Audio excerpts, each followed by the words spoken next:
Automatic system है। यदि आप हृदय से सम्मान कर रहे हैं तो इसीलिए भगवान से आपने कहा कि आप क्या करें, कले प्राप्त होजिए। अब ये एक प्रश्न उत्पन्न होता है आचार्य जी, ये सारे आज समाज के लोग तो कहते हैं ईसा वाष्य विरम सर्वम यत् किंचित जगत्याम जगत, भगवान तो संसार के कण कण में व्यापक है, फिर ये आने जाने का तो पता नहीं, वो हर जगह तो है। इसका मतलब यह है कि आप मेरे मस्तिष्क में अर्थात मैं आपका अनुभव कर सकूं, पास तो है लेकिन मुझे उसका पता नहीं, तो उसका रहने का कोई अर्थ नहीं है। वो तो है लेकिन मैं नहीं हूं। जैसे घर के अंदर कोई धन रखा हुआ है और परिवार के लोगों को पता नहीं और हम मांगते फिर लोगों से अपनी व्यवस्था को पूर्ण करने के लिए, घर में है तो लेकिन जानकारी नहीं है। इसी प्रकार से जब वो धन मिलता है तो मालिक उछल पड़ता है कि अब तो सबका कर्जा भी चुकाया जाएगा और सब कुछ ठीक ठाक हो जाएगा। इसी प्रकार से भगवान तो है लेकिन हम भगवान को भूले हुए हैं, हम प्रकृति में भगवान में के प्रति समर्पित नहीं है। इसी प्रकार से ये कहा कि हे परमपिता परमात्मा आया ही प्राप्त होजिए, अनुभव में आइए, बिना स्तुति किए हुए और होता हव्य पदार्थों के लेने वाले हो। आप क्या हो? हव्य पदार्थों के लेने वाले हो। जितने भी ये होता बैठे हैं ये हव्य पदार्थ तो लेते हैं और फिर लेकर के अग्नि को, तो मूल लेने वाला कौन हुआ? अग्नि। तो इनको भी इसीलिए क्या कहा गया है, चारों तरफ जो बैठते हैं होता है, ये होता जो है हवि प्रदान कर रहे हैं किसको? अग्नि को, जो लेने वाला है। तो यहाँ पर कहा कि बर्हिषि यज्ञ में, बर्हिषि यज्ञ में आप हव्य पदार्थों के लेने वाले हो, बर्हिषि यज्ञ में। और आगे कहा निश्चय से विराजी, क्योंकि आपके बगैर बनने वाला नहीं। अब जैनी लोग यज्ञ करते हैं उसमें अग्नि तो होती नहीं, वो चावल डालते रहे तो स्वाहा स्वाहा स्वाहा, तो वो तो ऐसा ही बोरी में रखा है, उनको में गिर दिया, फायदा क्या हुआ बताओ? रासायनिक क्रिया तो हुई नहीं। तो कहा निश्चय से आप विराजिए और हव्यदातये। बोले किसने? कि प्रभु वायु आदि देवों को हव्य देने, वायु आदि देवों को हव्य देने पहुंचाने के लिए आप आइए। किसको कहा आपने? अग्नि को कहा। क्योंकि सबको कौन देगा? वायु आदि जो देव है उसको कौन देगा? ये अग्नि देगा। अग्नि ने वायु को दे दिया और वायु ने अंतरिक्ष को दे दिया। अंतरिक्ष द्यू में चला गया, द्यू से सूर्य में चला गया, सूर्य से चंद्रमा में चला गया, चंद्रमा से वनस्पति में चला गया और वनस्पति में जाकर के फिर तुम्हारे पास आ गया, तुम्हारे मन में आ गया और मन से व्यवहार बन गया। क्यों जी? ये पूरा का पूरा यही तो है प्रक्रिया, सर्किल है पूरा का पूरा। इसलिए तुम आ जाइए इन हव्य पदार्थों को देने के लिए, ये तुम्हारे हिस्से में आया है। अर्थात अग्निष्टोम आदि यज्ञ कर्म जो है, अग्निष्टोम समझते? जो अग्नि के माध्यम से स्त्री की जाती हो उसको क्या कहते हैं? अग्निष्टोम। इष्टि, पुत्रेष्टि, वृष्टि, इच्छा। अग्निष्टोम अग्नि के माध्यम से स्त्री की जाती है उसको क्या कहते हैं? अग्निष्टोम। अग्नि ही सबको पहुंचाने का माध्यम है। गाड़ी भी चल रही है ना, उसके इंजन में अग्नि है तो वो गतिशील है, और इंजन अग्नि बंद हो गई तो इंजन में अग्नि बंद हो गई तो गाड़ी रुकेगी। अर्थात आगे ले जाने का साधन यदि कोई है तो वो अग्नि है, चाहे वो मस्तिष्क की अग्नि हो, चाहे वो पेट में जठराग्नि हो, चाहे वो सूर्य की अग्नि हो, चाहे वो विचार की अग्नि हो। अर्थात आगे ले जाने वाला यदि कोई है तो वो अग्नि है। और अग्नि की यज्ञ की अग्नि, ठीक है, यानी कि ज्ञान की अग्नि, यज्ञ की अग्नि अर्थात ज्ञान की अग्नि। जब मस्तिष्क में ज्ञान की अग्नि है तो आपको आगे ले जाएगी। और आपके मस्तिष्क में किसकी अग्नि है? अग्नि तो है, लेकिन किसकी अग्नि है? ज्ञान पूर्वक अग्नि प्रदीप्त नहीं हो रही, वो अज्ञान पूर्वक पैदा हो गई है। तो अज्ञान में आपको धन लेना है तो मैं इसकी गर्दन काट दूंगा, अज्ञान है वो। क्योंकि मुझे क्या चाहिए, मेरा विकल्प क्या था, समझो, मुझे इच्छा क्या हुई, धन की, तो क्या हो, अज्ञान हुआ। मुझे पद चाहिए, मैं 10 व्यक्ति को कुछ भी मुझे छत्र करना पड़े, मुझे वो पद प्राप्त करना है, चाहे मुझे कुछ भी हो, तो वो क्या हुआ, अज्ञान हुआ।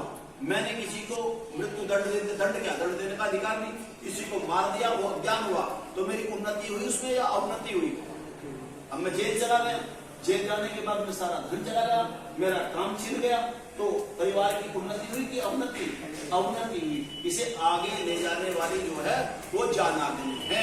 इसीलिए परमपिता परमात्मा आप मेरे ज्ञान रूपी यज्ञ में प्राप्त हो जाइए। और ये अग्नि प्रतीक है। एक प्रसंग एक रूप सकता है कि बैठ के भगवान से प्रार्थना कर ले, लेकिन फिर वायुमंडल शुद्ध कैसे होगा, क्या होगा, सहारा अग्नि का लेना पड़ेगा ना बचाने के लिए। तो कहा कि हे परमपिता परमात्मा, आप विश्वेशाम, सब विश्व के यज्ञानाम अग्निष्टोम यज्ञ आदि कर्मों के होता। परमात्मा तो सबसे पहले यज्ञ किया, सृष्टि को यज्ञ। आप सबके अग्निष्टोम यज्ञ, सूर्य की किसने बनाया? कल ही तो जन्मदिन था, दीपावली को चंद्रमा है। जितने भी अग्निष्टोम, जितने भी होम कर्म है, उसके करने वाले कौन है? परमात्मा आप हो। और देवी भी विद्वान विद्विजों द्वारा मानुषे जने, यजमान के यहाँ, यजमान के घर अर्थात स्थापन किए जाते हैं। ये वेद के भाव का मंत्र है। तो मेरे कहने का अभिप्राय, मेरी धारा बोलेगा भैया समय 12 बजे भी बन गए। और दूसरी बात ये है कि मन भी करता है कुछ बताया जाए, शाम को भी करना है, लेकिन हमारे आचार्य जी ने हमने इतना कर लिया कि हमको इस यज्ञ का भी पता चल गया कि हमें क्या करना है आगे। और ये यही काम चल जाएगा कि कुछ पुनर्गठित करना पड़ेगा, तो हमने ज्यादा कर लिया खूब। तो इसका मतलब यह है कि हम परम पिता परमात्मा के उपासक बने। और उपासक जब भगवान का बन जाता है तो वो सबके लिए फिर ठीक काम करता है। और जो भगवान का उपासक नहीं होता वो दूसरे के लिए भी काम ठीक से नहीं करता, समर्थ नहीं होता। तो इसीलिए आए भगवान से एक छोटी सी प्रार्थना करके 1.5 मिनट में फिर वाणी को विराम दे करके सायंकालीन किस समय से रखेंगे? 3 बजे से रखेंगे सायंकालीन यज्ञ। आप भगवान से कभी प्रार्थना करते हो? आप अल्पज्य हो, अधूरे हो, धोखा खा जाते हो, क्या प्रार्थना करें? प्रभु मेरे जीवन को पूर्ण बना दो, प्रभु मेरे जीवन को पूर्ण बना दो, हृदय से मेरे भीरुता का भय भगा दो, हृदय से मेरे भीरुता का भय भगा दो, प्रभु मेरे जीवन को पूर्ण बना दो। घर के किसी कोने में बैठ करके बात किया करो भगवान से, मैं तो अल्पज्ञ हूं, मुझे तो कल का नहीं पता, तू पूर्ण है, मुझे भी पूर्ण बना दो।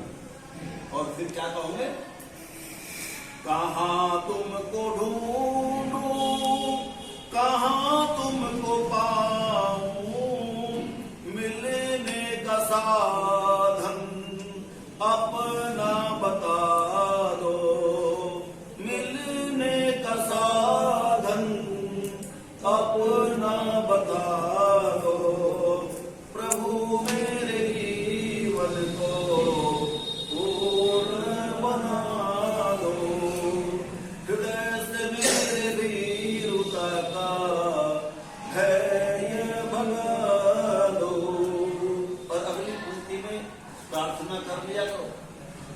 तुम्हारा बनूं, तुमको अपना बना दूं, मिलो जिस तरह से वो मार्ग बता दो, मिलो जिस तरह से वो मार्ग बता दो, प्रभु मेरे जीवन को पूर्ण बना दो, हृदय से मेरे धीरता का भय भगा दो।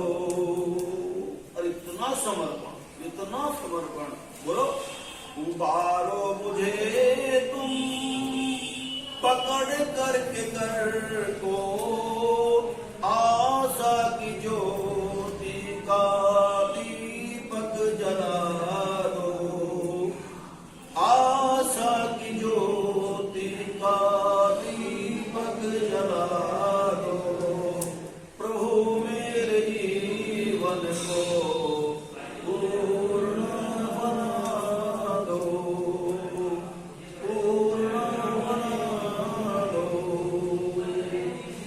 व्यक्ति के जीवन में आशा होनी चाहिए। हमने कई बार देखा कई लोग यदि आदि कर्म करने के बाद भी जब डूब जाते हैं ना, तो वे बाद में कहते रहे छोड़, तू चक्कर में पड़ रहा है, ये तो बेकार की बात है। बहुत कुछ प्राप्त करने के बाद भी डूब जाता है। निकट पहुंचने के बाद विचार को जब व्यक्ति बहुत ज्यादा प्राप्त कर लेता है तो वो क्या हो जाता है, वो हो जाता है क्या बोलते हैं तो, जो परमात्मा को नहीं मानता, नास्तिक, वो नास्तिक हो जाता है। महाराज जी बोल रहे कि वो नास्तिक हो जाता है क्योंकि बहुत कुछ वो प्राप्त कर चुका होता है, फिर कहता है ये तो बस वही है, ऐसे ही चल रहा है, कुछ नहीं, कोई आवश्यकता नहीं।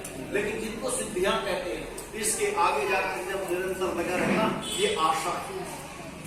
आशा का दीपक कहते हैं, आशा की ज्योति, आशा की ज्योति का दीपक जला दो, क्योंकि यदि आशा नहीं रहेगी तो निराशा आ जाएगी, और जब निराशा आएगी तो मृत्यु हो जाएगी। जैसे टेस्ट देने वाला कोई भी विद्यार्थी आशा अब कर इस बार नहीं इस बार नहीं इस बार, और जो पहले करना हो गया तो होगा ही नहीं। तो आशा की ज्योति का दीपक जला दो, प्रभु मेरे जीवन को पूर्ण बना दो। अपने घर में कहीं न कहीं किसी न किसी समय बैठ करके ये भगवान से जरूर प्रार्थना किया करें। और ये यज्ञ जो है ना, ये यज्ञ, ये इतना बड़ा कर्म है, इतना बड़ा कर्म है, इसको ऋषि ने कहा, ऋषि दयानंद ने पंच महायज्ञ कर्म करने के लिए और जो जीत गया, तो कम से कम ये अग्निहोत्र जो करते हैं ना, ये तो बराबर की कुश्ती है कि तुम कितनी गंदगी करे उतना कर लो, इसमें कोई बड़ा ऐसा नहीं करने की आवश्यकता नहीं। हाँ, फिर ऋषि ने कहा अग्निहोत्र से लेकर लाखों आहुति तक, जो बड़ा यज्ञ की बात है, बोले उसमें तुम्हारा क्या हो जाएगा, डिपोजिट। अब तुमने इतनी गंदगी की, इतना बढ़ा दिया, अब तुम्हारे पास क्या हो गया, अधिक हो गया, तो तुम्हें क्या मिलेगा, सुख मिलेगा। इसीलिए ऋषि दयानंद ने केवल महायज्ञ तो शुरू करने के लिए आवश्यक सब के लिए रखा है, और जो नहीं करता वो अधिक हो जा रहा है। भाई मैं अपने कपड़े गंदे कर लिए और मैंने धो लिए, क्या बड़ी बात है, मैं अपने तो धो दिए, घर पे धोए। जब तक मैं अपना धोता रहूंगा तो कोई बात नहीं, जिस दिन चार पकड़ के धारे धो दूंगा उस दिन ना हो जाएगा। एक विद्यालय में एक आचार्य है, मतलब अपने कपड़े धोना कोई बात नहीं, भाई ठीक है, ये पीछे धुलाता नहीं। अब जिस दिन 10 विद्यार्थी को धोना शुरू कर देगा, 3 दिन धो दो, इलाके में रोड़ा हो जाएगा। क्या बहुत बढ़िया आदमी है भाई, उसका काम है कि भाई फिर 10 धोने वाले तैयार हो जाए। मैं एक उदाहरण दिया। इसीलिए जितनी हम गंदगी करते हैं, ऋषि दयानंद ने सामान्य वातावरण बनाए रखने के लिए आवश्यक कर्म बताया। अभी देवेंद्र जी ने हम सब ने मिलकर के हरिद्वार में बहुत बड़ा यज्ञ किया, और वो किया यज्ञ अविरल चलने वाला, रात दिन 60-62 घंटे दिन चला। अर्थात मैं समझता हूँ जो भी लोग आते हैं बोलो भारी सुगंध जा रही। अब 15 मिनट करने के बाद में तो सुगंध खत्म ही हो जाएगी, लेकिन जो रात दिन चलता पड़े इंस्टीट्यूट पर, उसका प्रभाव तो पड़ता ही। कई लोग उसको अवैदिक भी कहते हैं। जब वेद में आया है तो अवैदिक कहां से है, क्योंकि इतने दिन वेद पाठ करने के बाद भी हमको पता नहीं कि वेद का मंत्र क्या कह रहा। जिस दिन डीपली पढ़ लिया तो पता लगता है वेद का मंत्र ये कह रहा है, क्यों जी। तो तब ये जाकर के संकल्प पूरा हुआ और बहुत ही चीजें जो बताएंगे। तो मेरा कहने का अभिप्राय शुभ कर्मों को केवल इतना ना करो कि जितना हम आवश्यक है उतना कर लिया, इतना आगे बढ़ा दो, इतना आगे बढ़ा दो, जब समय मिला तो और भी काम करो और आगे बढ़ा दो। तो ये दिन करिए। तो इन्हीं शब्दों के साथ मेरा कहने का अभिप्राय ये आपके जीवन का बहुत सौभाग्य है, इसीलिए यज्ञ कर्म को करो। ऐसे ऐसे लोग पैदा हो रहे हैं। मैं कहीं अभी गया हुआ था तो मेरे सामने कुछ लोग बैठ करके चर्चा कर रहे थे पौराणिक जगत के, उन्हें पता भी नहीं पौराणिक किसे कह रहे। कहेगा वेद तो ऐसे ही आदरणीय, वेद तो ऐसे ही, वेद के बनाने वाला को नहीं मान रहा कोई, तो वेद को क्यों मानना? वेद का बनाने वाला कौन है? बोले ब्रह्मा। उन्होंने जो बात कही, और ब्रह्मा का केवल एक मंदिर है, बता कौन पूछ रहा ब्रह्मा को? वे पौराणिक लोग थे। जब क्या जुगत बैठाई, मैं भी मेरे दिमाग में भी वो उठा हो जाए, खुशी थी ये बात, मगर ऐसा भी मिल जाएगा कोई। देखो ब्रह्मा का एक मंदिर है, बता कौन पूछ रहा? शिव जी को पूछ रहे, विष्णु को पूछ रहे, माता को पूछ रहे, जीव उसे भी कौन मानना, उसके वेद को कौन मानना? ये वेद तो कल के हैं, इनको ये कुछ नहीं, ये तो पुराणों में लिखा सब कुछ जो है पुराण सर्वोपरि है। हरे पुराण का महिमा मंडित कर रहे। ये जो अभी कथा होती है किसकी होती है, कौन सी पुराण होती है? भागवत के लोग थे वो। मैंने कहा भाई काला काल है, बिल्कुल काला काल। वेद क्योंकि वेद पुराण गावत, वो पता नहीं क्या गाव है, थकते हैं हारे हारे उसका नाम लेकर, मतलब वो थक रहे हैं।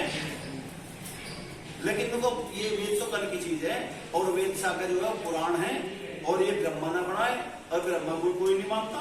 इसीलिए वेद सब बेकार की बात है। जो है वो ये है पुराण। हम लोगों को किसी ने मांगे भाई तुम के मारे नाचे कूदे सब काम करे, मजा आया, क्योंकि प्रकृति में वैसे तो चल रहे। तो मेरा कहने का अभिप्राय है ये वेद का ज्ञान किसी किसी को है, इसका धन किसी किसी पे है। इस सामने में कितने लोग होंगे, अरबपति गिने चुने। जो भाई खलकत तो सारी भरी पड़ी, हिसाब लगा लो ना, क्यों जी? इसी प्रकार से ये वेद के ज्ञान को प्राप्त करने वाले लोग गिने चुने हैं, ये भी तो धन है। आप यहाँ हिसाब लगाओ, तो समझते हो किसी तो कोई मानता नहीं। अरे हमारे साथ कोई खड़ा ही बस खाई उनके, इसकी ओढ़ करना। ये तो जो इधर उधर पुराण की बात कर रहे, वो तो उन खलकतों में जो हम तड़की की रोटी घुमा जाए सांझू खाना है। अरे इनके पास टिल्ले रख दे, कितने लोग हो गए यहाँ सामने में। इसी प्रकार से वेद का ज्ञान भी अनंत ज्ञान है, अनंत निधि है। इसीलिए हमारा आप सब लोगों का परम सौभाग्य है। भले ही 1000 लोग ना मान रहे हो, ना मान लो भाई, जिसका जैसा अंतकरण है वैसे तो होगा। तो इन्हीं शब्दों के साथ 3 बजे से फिर प्रारंभ करेंगे। इस बात को हम सब अपने हृदय में बसा ले, और जब जितना समय मिले, मौका मिले, निकलते चलो, करते चलो। कल मास्टर जी दे आते लोग नहीं, कालूराम जी, तो उनका मूड बना, और वो बेटे के साथ में बनना आगे उनका मूड करेंगे, घी सामग्री लकड़ी सब चीज लेकर के।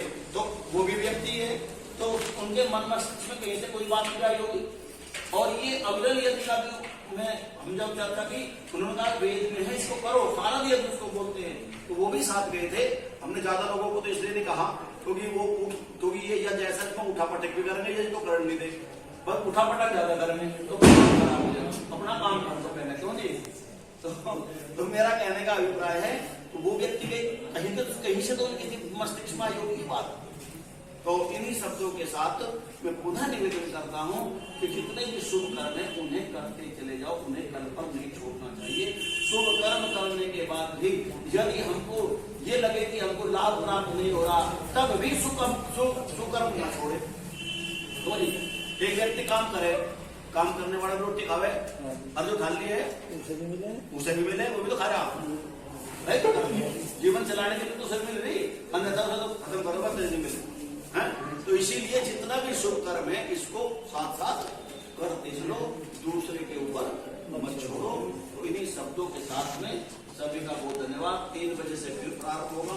आप 3 बजे आएंगे। भाई अशोक जी हमारे बीच में याचिक हैं, तो मैं देवेंद्र जी से निवेदन करूंगा आप उनका सम्मान करें, उनके पास चित्र दे करके।